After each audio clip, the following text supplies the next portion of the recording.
ಈ ದೇಶದ ಸಂಸ್ಕೃತಿ ಗೋ ಆಧಾರಿತ ಸಂಸ್ಕೃತಿಯಾಗಿದೆ ಅನ್ನೋದಕ್ಕೆ ಉದಾಹರಣೆಯೇ ಸಗಣಿ ಮತ್ತು ಅದರ ಬೆರಣಿ.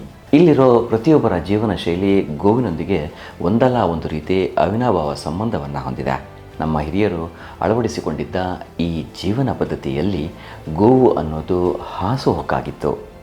ಇದಕ್ಕಾಗಿಯೇ ಏನೋ ಮಾಲಿನ್ಯವೇ ಇಲ್ಲದ ಗೋವಿನ ಸಗಣಿಯ ಬೆರಣಿಯಿಂದಲೇ ಈ ದೇಶದ ಅಡುಗೆ ಇಂಧನ ಹುಟ್ಟಿತು ಅನಿಸುತ್ತೆ.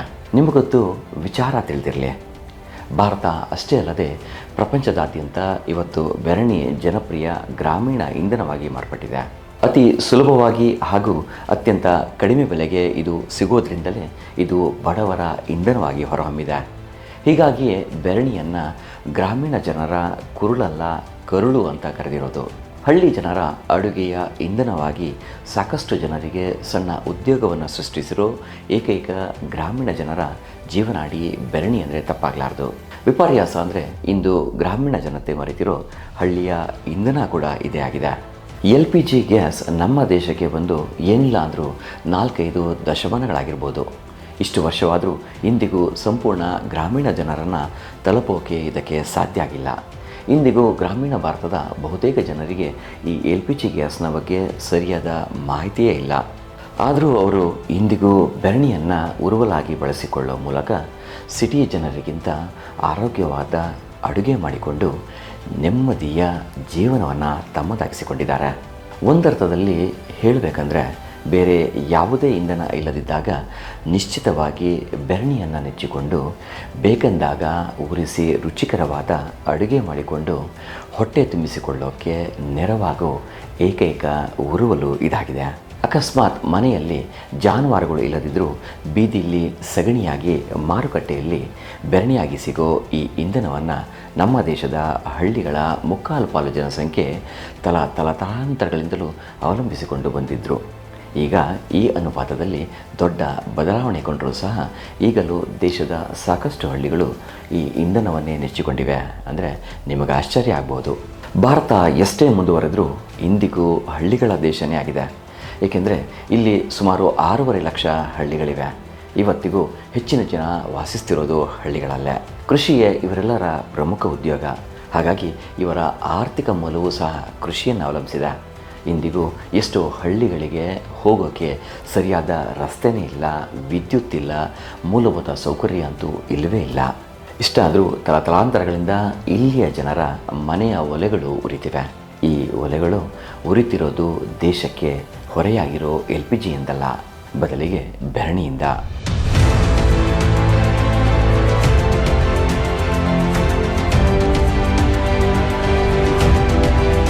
ವಿಭಿನ್ನ ಕ್ಷೇತ್ರದ ವಿಜ್ಞಾನಿಗಳ ಸಂಶೋಧನೆಗಳ ಪ್ರಕಾರ ದೇಶದಲ್ಲಿ ಇಂದಿನ ದಿನಗಳಲ್ಲಿ ಹಸು ಹಾಗೂ ಎಮ್ಮೆಗಳಿಂದ ಸಿಗೋ ಸಗಣಿಯಲ್ಲಿ 2/3 ಭಾಗದಷ್ಟು ಇಂಧನದ ರೂಪದಲ್ಲಿ ಹಾಗೂ 1/3 ಭಾಗದಷ್ಟು ಗೊಬ್ಬರದ ರೂಪದಲ್ಲಿ ಬಳಕೆಯಾಗ್ತಿದೆ.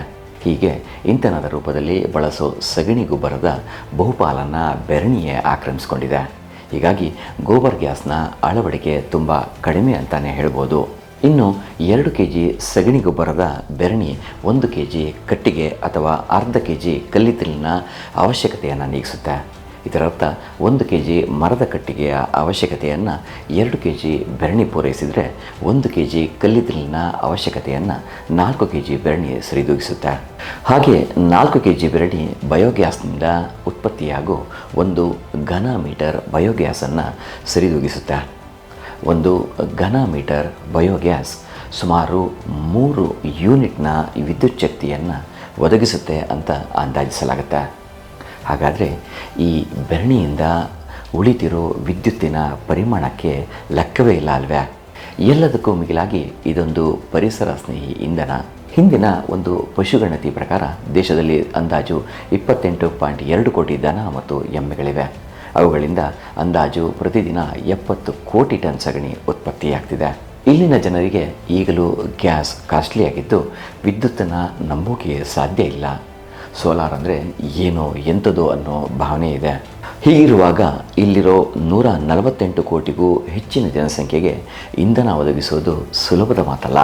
ಇಂಥ ಸಂದರ್ಭದಲ್ಲಿ ಬೆರಣಿ ಕಡಿಮೆ ಖರ್ಚಿನಲ್ಲಿ ನಿಸರ್ಗದತ್ತವಾಗಿ ಸಿಗೋ ರಿನ್ಯೂವಬಲ್ ಇಂಧನವಾಗಿ ನಮಗೆ ಸಿಕ್ಕಿದೆ.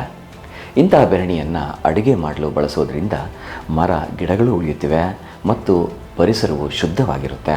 ಇತ್ತೀಚಿನ ದಿನಗಳಲ್ಲಿ ನಮ್ಮ ದೇಶ ತೈಲ ಹಾಗೂ ಗ್ಯಾಸ್ಗಾಗಿ ಮತ್ತೊಂದು ದೇಶದ ಮುಂದೆ ಮಂಡಿಯೂರಿ ಕೂತ್ಕೊಳ್ಳೋ ಸನ್ನಿವೇಶ ನಿರ್ಮಾಣ ಆಗ್ತಿದೆ.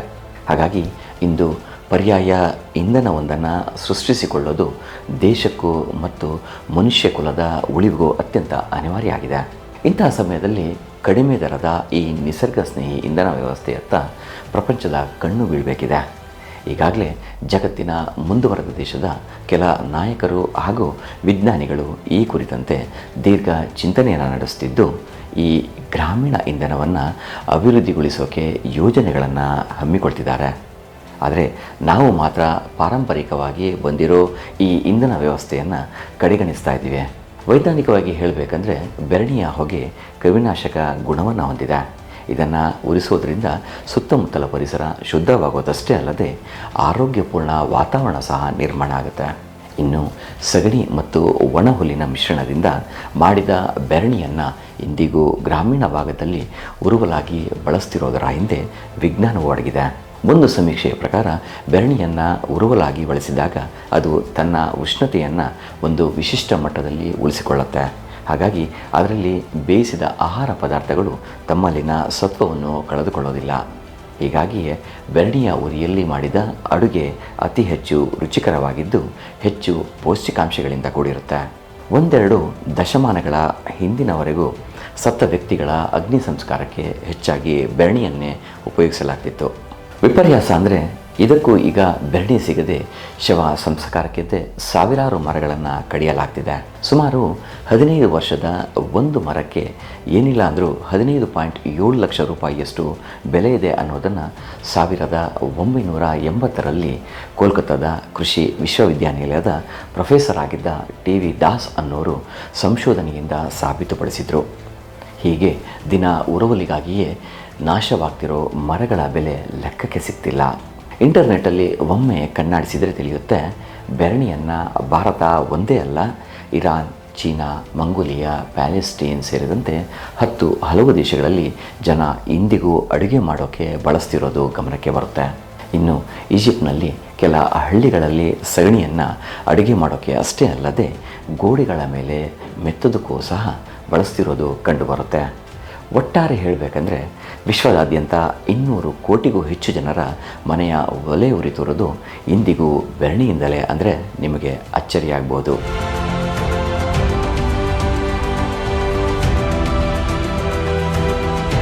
ಮುಂದಿನ ಎಪಿಸೋಡ್ನಲ್ಲಿ ಮತ್ತೊಂದು ಗೋಸಂಬಂಧಿ ವಿಚಾರದೊಂದಿಗೆ ನಿಮ್ಮನ್ನು ಭೇಟಿಯಾಗ್ತೀನಿ.